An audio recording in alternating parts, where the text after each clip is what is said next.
मराठा समाजाला आरक्षण मिळालं, मग आंदोलनाची गरज काय? मंत्री छगन भुजबळांनी मनोज जरांगे पाटलांना हा सवाल केलेला आहे. तर आम्हाला आंदोलनाचं कारण विचारणारे भुजबळ कोण, असं जरांगे पाटलांनी म्हटलेलं आहे. चव्हाणांच्या मुख्यमंत्री असताना, हे मुख्यमंत्री असताना, फडणवीस मुख्यमंत्री असताना त्यावेळेला सुद्धा मी पाठिंबा दिलेला आहे की मराठा समाजांना वेगळं आरक्षण द्या.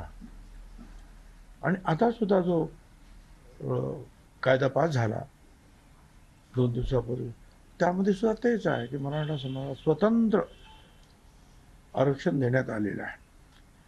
मला असं वाटतं की हे झाल्यानंतर सुद्धा आंदोलन करायचं काही कारण आहे असं मला काही वाटत नाही. शांतता बिघडवायचं काही कारण आहे असं मला काही वाटत नाही. तो कोणी विचारणार आम्हाला आंदोलनाचं कारण काय?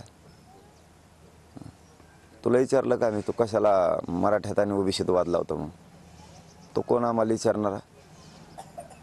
आंदोलन कशासाठी आम्ही करतो? आम्हाला अधिकार नाही का?